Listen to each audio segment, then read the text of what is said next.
Planning कैसे की जाए, किन बातों से बचना है, यानी कि क्या करें क्या नहीं, डूज एंड डोंट्स क्या है, आपको हर महीने अपनी कमाई का कितना हिस्सा रिटायरमेंट प्लानिंग की तरफ डेडिकेट करना चाहिए, बचत कर रहे हैं तो उसे सही तरीके से निवेश कहां करें। इन तमाम सवालों का जवाब देने के लिए मेरे साथ जुड़े मनी मंत्रा के फाउंडर वीरल Bhatt. Thank you so much वीरल, आज आपने वक्त निकाला। तो सबसे पहले तो मैं यही पूछना चाहूंगी कि जो प्लान कर रहा है अपना रिटायरमेंट, उसे हर महीने अपनी अर्निंग का कितना हिस्सा रिटायरमेंट की तरफ डेडिकेट करना चाहिए। आई एम श्योर आप यही कहेंगे कि प्रियंका एक आइडियल फिगर नहीं हो सकता है, लेकिन फिर भी आप क्या सजेस्ट करते हैं, अपने आपके पास भी लोग आते होंगे इस तरह की फाइनेंशियल प्लानिंग के लिए, कि कितना हिस्सा जो है आप रिटायरमेंट की तरफ जो है हर महीने इतना तो कीजिए ही। शुक्रिया प्रियंका, आपने शो पे बुलाया।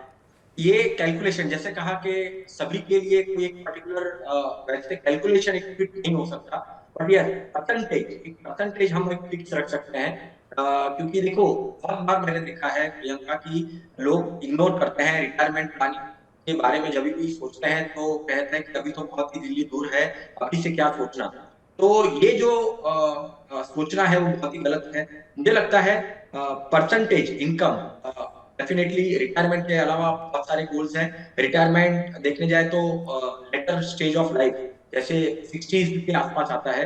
तो but corpus point of view से अगर देखने जाए कि अगर कोई गवर्नमेंट एम्प्लॉइज हैं तो डेफिनेटली उनके लिए पेंशन और ग्रेच्युटी जैसे ऐसे कुछ इन्वेस्टमेंट ऑप्शंस वो लोग करते आते हैं, जहां से वो एक रिटायरमेंट कॉर्पस खड़ा करते हैं। बट मान के चलिए कि जो प्राइवेट एम्प्लॉइज है, प्राइवेट कंपनी में काम करते हैं और बिजनेसमैन है, तो कॉर्पस में डिफरेंस होता है। बट कॉर्पस में डिफरेंस होने की वजह से मुझे लगता है कि एटलीस्ट एक 10% का जो एलोकेशन है वो रिटायरमेंट के टुवर्ड्स होना चाहिए। और बाकी, यानी मैं हमेशा कहता हूँ कि 30-30-30 का फॉर्मूला होता है। 30% आप एक्सपेंसिस में करते हैं, 30% आप जो आपके ईएमआई वगैरह है उसमें करते हैं, और 30% आप सेविंग्स और इन्वेस्टमेंट्स करते हैं। तो वो 30% में at least 10% to 15%, 10 to 15%, minimum 10%, 15% maximum, ये एलोकेशन आपके रिटायरमेंट के टुवर्ड्स होना चाहिए। क्योंकि उसके लिए कॉर्पस बहुत ही बड़ा लग सकता है। राइट, तो कम से कम 10 नहीं तो 15% वीरल की राय है। वीरल, आपने कहा ना कि जब भी रिटायरमेंट की बात करो तो लोग कहते हैं अभी तो दिल्ली दूर है। ये जो दिल्ली दूर है, इसको जो टालते रहते हैं, ये कितनी बड़ी गलती है, कितनी बड़ी मिस्टेक है जो आप पॉइंट आउट करना चाहेंगे, इससे क्या नुकसान हो सकता है? देखिए प्रियंका, ये जो एटीट्यूड है कि देखा जाएगा, यानी अभी से तो क्या सोचना, यानी मैं अगर 30 इयर्स का हूँ, 35 इयर्स का हूँ, तो मैं 60 साल का अभी से, यानी मुझे क्यों अभी से बूढ़ा बना रहे हो और क्यों मुझे इतना टेंशन दे रहे हो। पर भाई, ये सोचना बहुत ही गलत है। क्यों गलत है?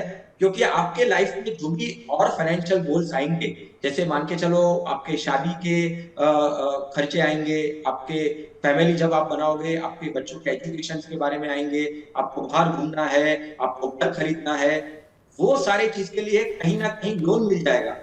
राइट, कहीं ना कहीं लोन मिल जाएगा। पर जब आप 60 साल के होंगे, जब भी आपका रिटायरमेंट का कॉर्पस इनसफिशिएंट रहेगा, सफिशिएंट नहीं बना पाओगे, तब वो टाइम पे आपके पास जॉब नहीं रहेगी, इनकम सोर्स नहीं हो सकता, तो आपको लोन कौन देगा? राइट, तो ये बहुत ही बड़ी गलती होगी। कोई आपको लोन देने वाला नहीं है।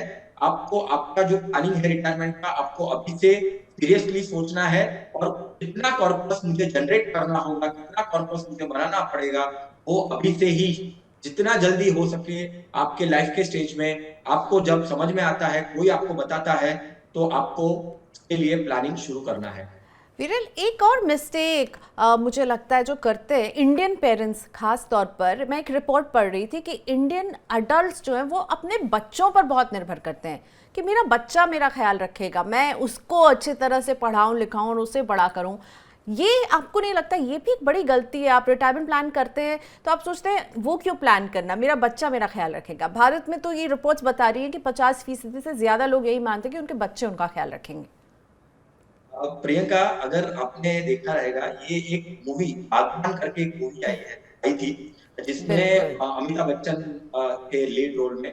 वहां पे यही सिचुएशन हुई, उन्होंने अपने बच्चों पर निर्भर रहे, उन्होंने सफिशिएंट जो रिटायरमेंट कॉर्पस है वो बनाया नहीं, और फिर क्या होता है वो तो हमने सभी ने वो मूवी में देखा। तो ये बहुत बड़ी गलती है। और मुझे लगता है कि जो आने वाले साल हैं, जहाँ पे जो हमारा रहना लाइफस्टाइल है वो बहुत ही चेंज हो रही है, न्यूक्लियर फैमिलीज बन रही है, जॉइंट फैमिली में लोग पसंद नहीं करते हैं रहना। तो ये सब चीजें, ये जो जो कारण होने वाले हैं, वहां पे मुझे लगता है देखकर कि डिपेंडेंट होना किसी के भी, यानी अभी तो आप देखते हैं कि मोदी जी भी हम कहते हैं कि आत्मनिर्भर बनना है। तो मुझे लगता है कि ये रिटायरमेंट प्लानिंग में भी आत्मनिर्भर रहिए, और जो प्लानिंग है किसी के ऊपर डिपेंडेंट ना रहकर हम हमारी खुद की प्लानिंग, जो मुझे टारगेट करना है, रिटायरमेंट कॉर्पस को टारगेट करना है, वो मैं कैसे कर सकता हूँ मेरे इनकम को ध्यान में रखकर, मेरे एक्सपेंसेस को ध्यान में रखकर। ये बहुत ही बड़ा इंपॉर्टेंट एस्पेक्ट है, किसी के ऊपर डिपेंडेंट ना रहकर, तो सेल्फ डिपेंडेंट रहकर कैसे प्लानिंग करना। बिल्कुल, तो मुझे लगता है जो एक पॉलिसी जो मैं कहना चाहूँगी, मेरी अपनी policy, think of the worst, कि आप सबसे बुरी स्थिति सोचिए अपने लिए, कि आप ऐसा, हम विश नहीं कर रहे हैं आपके साथ हो, लेकिन हो सकता है, इसीलिए think of the worst and plan for your retirement. Now the most important question वीरल, कि रिटायरमेंट का निवेश कैसे चुने, इसमें क्या गलती लोग कर देते हैं, सही निवेश चुनने का क्या मंत्र होगा वीरल? देखिए, हमने डिस्कस किया प्रियंका की कैसे करना चाहिए, कैसे होना चाहिए, बट देखो, एक मिस्टेक बहुत ही इंपॉर्टेंट होती है, लोगों से ध्यान में नहीं आती है, जो है कि जब मैं रिटायरमेंट का कॉर्पस कैलकुलेट करता हूँ कि मुझे कितना लगेगा, ठीक है, मैंने मान लिया, चलो मैं 30 साल का हूँ, तो मुझे मेरे जो आने वाले 30 साल है उसके लिए प्लानिंग करनी है। वो कैलकुलेशन में जब मैं एक्सपेंसेस को कंसिडर करता हूँ और वो कॉर्पस को मैं सोचता हूँ कि इतना कॉर्पस बनना चाहिए, तो मुझे उसमें इन्फ्लेशन, जो महंगाई है ना, उसको भी कंसिडर करना चाहिए, क्योंकि महंगाई आज के टाइम पे देखिए तो हम हमेशा अभी बात कर रहे हैं कुछ महीनों से कि भाई महंगाई बढ़ रही है, महंगाई बढ़ रही है। तो महंगाई बढ़ रही है, तो महंगाई बढ़ रही है, साथ में जो लाइफस्टाइल एक्सपेंस जो है, जो पहले इतने नहीं होते थे और अभी काफी होने लगे, तो वो चीज एक ध्यान में रखनी चाहिए। और एक मेडिकल एक्सपेंस, क्योंकि सीनियर सिटीजन में मेडिकल के खर्चे भी बहुत आने वाले हैं, और वो जो बीमारी आती है वो बीमारी के खर्चे भी बहुत आते हैं। तो ये इन्फ्लेशन को जो है, सारे इन्फ्लेशन को ध्यान में रखकर, इन्फ्लेशन का परसेंटेज को अपने रिटायरमेंट कॉर्पस के कैलकुलेशन में ध्यान में रखकर एक कॉर्पस को डिराइव करना है, ध्यान में लाना है कि मुझे कितना कॉर्पस लगेगा, फिर उसके हिसाब से मुझे रिटर्न्स, मुझे मेरा इन्वेस्टमेंट कैसा होगा वो सोचना है। राइट तो अब हम ये समझ गए कि कॉर्पस कैलकुलेशन में गलती होती है, महंगाई को हम फैक्टर इन नहीं करते हैं, कि अगर आज हम 50,000 रुपये खर्च कर रहे हैं तो जब आप 60 साल के होंगे तो वही सामान आपको 50,000 में नहीं मिल रहा होगा।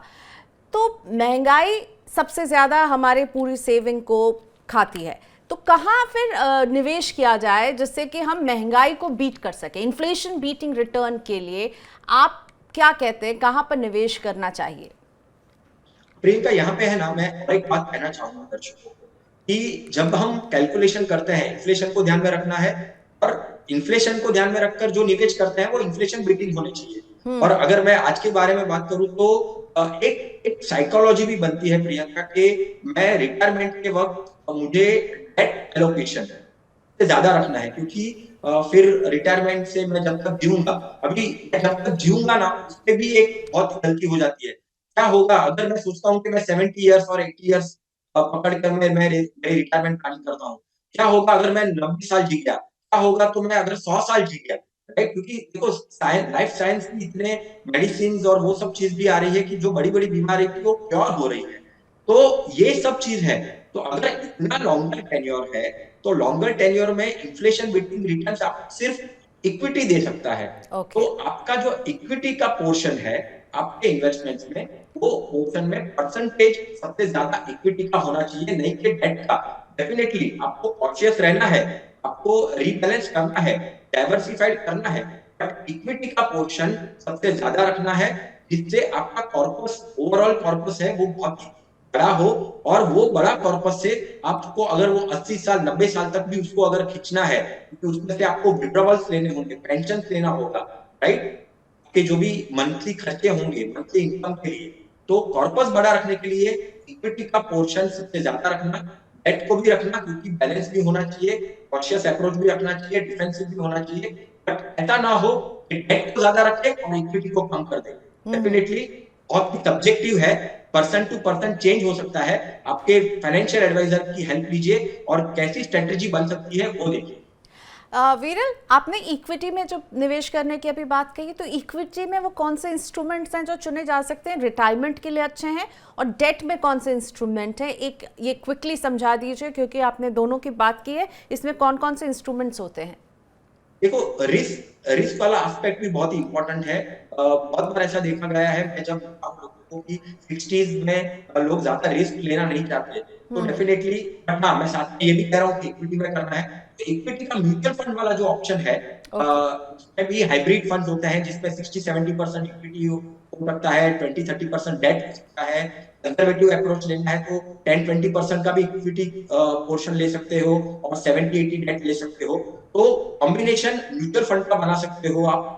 फिर ऐसा भी हो सकता है कि अगर आपकी एक्सपर्टीज अच्छी है डायरेक्ट इक्विटी में, तो ऐसे कुछ 5-10 स्टॉक्स भी आप चुनाव कर सकते हो इक्विटी में, जो काफी अच्छे डिविडेंड दे सकते हैं आपको आपके रिटायरमेंट के वक्त, राइट। तो इक्विटी में आप डायरेक्ट इक्विटी और म्यूचुअल फंड का कॉम्बिनेशन बना सकते हो, हाइब्रिड फंड ले सकते हो। डेट में आपको अगर एफडी से आप कंफर्टेबल हो तो एफडी रख सकते हैं। साथ में कुछ ऐसे कंपनीज के कॉर्पोरेट एफडी हैं जहां पे आपको थोड़ा सा नॉर्मल बैंक एफडी से आपको थोड़ा सा ज्यादा मिल सके। बट हाँ, लिक्विडिटी बहुत इंपॉर्टेंट एस्पेक्ट है। इमरजेंसी वो टाइम पे कब आ सकती है, तो ऐसे निवेश करिए जहां पे आपको आसानी से लिक्विडिटी मिल सके। राइट, तो एक बहुत इंपॉर्टेंट बात जो विरल ने भी मेंशन की, आपको अपना रिस्क देखना होगा, आपकी एज कितनी है, उस हिसाब से आप इक्विटी का निवेश चुनेंगे। और डेट में इन्होंने कॉर्पोरेट एफडी चुनने के लिए कहा, जिसमें आप हमेशा AAA रेटेड कंपनी के ही कॉर्पोरेट एफडी चुनेंगे।